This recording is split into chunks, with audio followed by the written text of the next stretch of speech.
I really enjoy interaction with people. It's a great pleasure. I love answering questions. I love the dynamic, say, of a seminar or something like that. And so I wanted to bring some of that dynamic into my website. And so I allow subscribers to send me questions. They send me little video clips of them asking questions, and then I answer them. Now, most of the questions they get asked are, technical things like, how do you do this, or what is this for?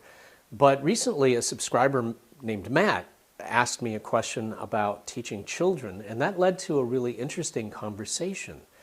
And I thought that the conversation was so valuable, and that the information and the things that we were talking about was really worthwhile, and I wanted to share it not just with the people who subscribe to my website, but with all of you. Matt, your question is a critically important one because, I was 12 when I started martial arts, and how much can you entrust to a 12-year-old? You mentioned that that your group starts at age 10, that's the youngest age you take. Other teachers will take children, little tykes. And so this question is a really critical one because we're supposed to be doing a real art that can have real serious implications in people's lives. And what I do is I basically teach content that you would find in the book, Pressure Point Karate Made Easy. Now, when Sensei Doman and I wrote this book, it was actually written for children. That's why it actually has children performing the techniques. It was written for children as a way of providing a curriculum and some guidance for people who were going to teach kids.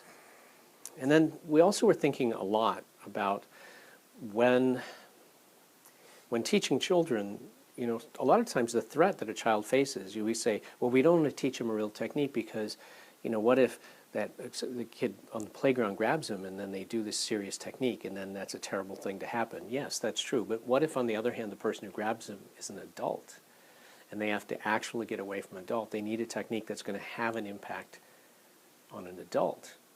And that's kind of for us, that was the balancing point.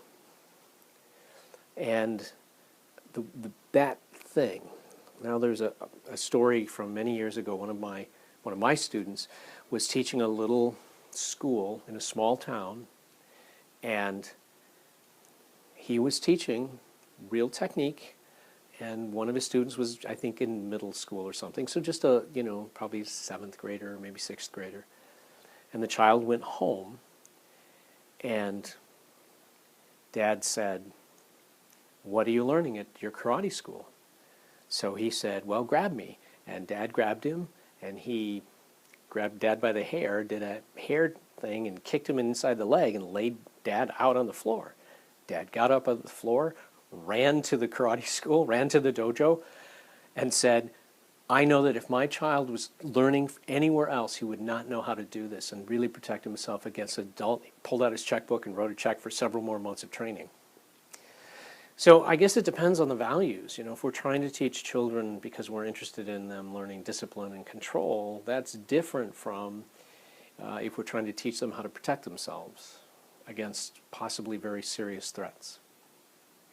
Now, having said that, the issue that does come up, and this is a real live issue, is what do you do when a student, or how do you keep students, or how do you work with students so that bullying and excessive use of force of the things they learn in the dojo is not being brought, say, into the school.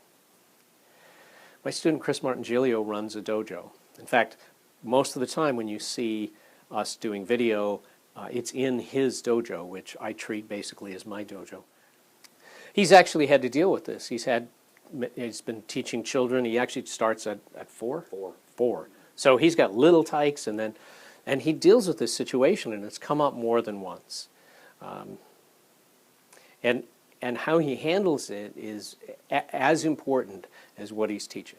So Chris, I remember that one of your students had a problem at school, and this was one of the junior black belts. Junior black belts. What happened? So he was using some physical information that he understood at the dojo, and was finding himself in some trouble more often than just this situation. We took his black belt away from him. He had to wear a white belt in the dojo. And he had to mentor the hard kids, the really difficult kids to work with. He had to stand by them and help to pull them along in a way that led them instead of being that bully. And this took a process about 6 months. And I remember that you made him retest for his black belt. He had to retest, absolutely. He had to retest. This was tough for this young man because this has been a pattern of behavior that over the years has become less and less and less frequent, but now it happened at black belt level. And it crushed him. Since then, we've had no problems. Honor roll, and honestly, one of the best kids in the class. Wow. Now, I understand he's not the only one. He is not the only one. This happens at our 4-year-old class. This happens in our 10-year-old class. This happens in our teens class. And it's something we have to immediately deal with because they think playing these games with other people is acceptable. And I often walk in and find belts hanging on the mooch Yes, you do. You may see some of those in the videos, yes. Belts are removed often. Rank and responsibility come into play here. You have to be accountable. If you're going to be a blue belt or a green belt or a brown belt, you must live up to that rank. So one of the most important things that we have to have is parental involvement with the kids as young as 4 and all the way up into their teens. We actually will bring the parents onto the floor, and I will run classes so that the parents feel and see what they're doing, so that the techniques are taught in front of mom and dad and then used with mom and dad to show that there's options of self-control, that we can just have a friend of ours that's picking on us just push their hand away, or we can trap that person and hit them if we need to. But mom and dad have to be wholly involved in this because this isn't a tournament kind of a system or a trophy-based environment. The reward is that we're safer, and the reward is that in the end, that when we send our kids to college, that we know that they're going to be safer because we're involved in that process. So having mom and dad fully invested in this and not just dropping off their kids is one of the #1 things that makes it effective to teach pressure points and joint locking and the more advanced arts to these children. Now, that also raises another question, because I know a lot of moms and dads want to transfer that responsibility of disciplining their child to you. Absolutely. So a lot of times parents don't have that answer. How do I discipline? How do I do this?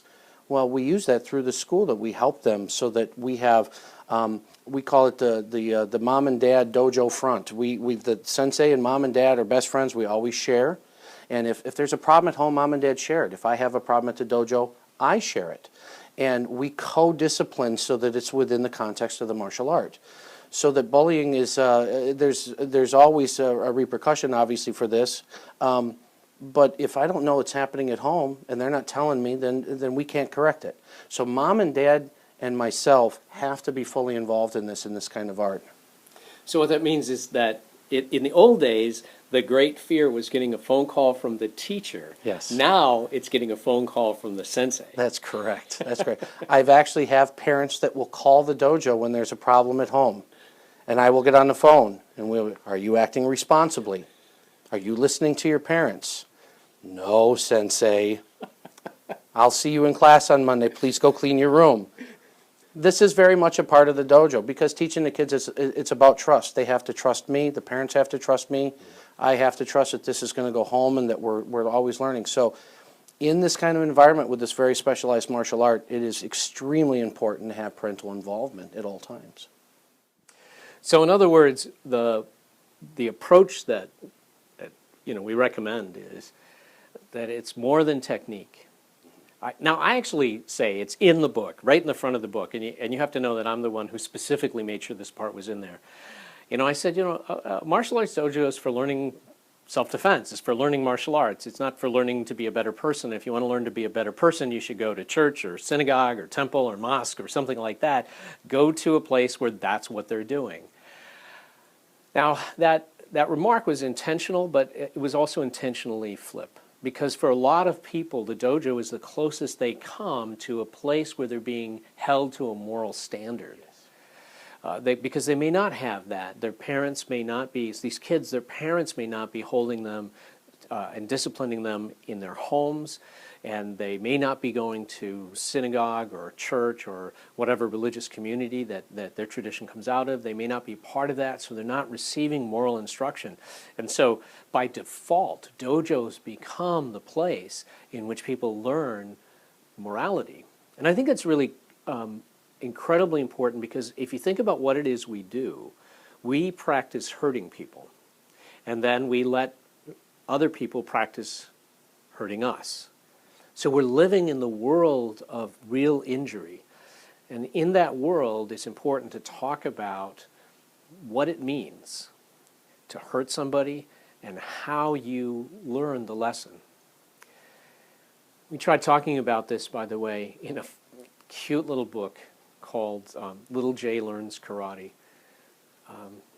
Wrote a story about a little kid learning karate and having to learn the lesson of how to be moral in terms of his use of technique. If you haven't read that little story, I recommend that you get your hands on a copy of it. I have a stack of them. We could never really figure out how to sell them very well, so they didn't sell well, but it's a great tale.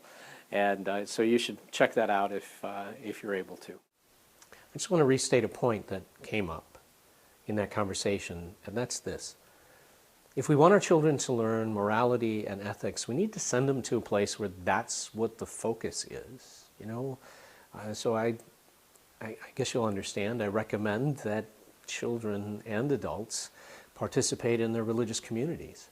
Because all of the healthy religions, and there are some unhealthy religions, but all the healthy religions are teaching love and respect and morality and ethics and how to live and be a good person, and providing a framework to make that possible.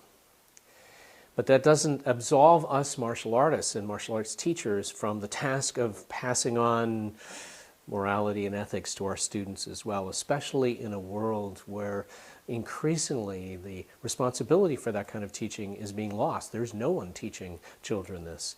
And so maybe for most kids, the only person who is in a position to share with them anything of morality and anything of ethics is us. I think that's why it's so critical that we as martial artists are people of high character and good morals. There's nothing about high character and good morals that has anything to do with being a good practitioner of any given martial art.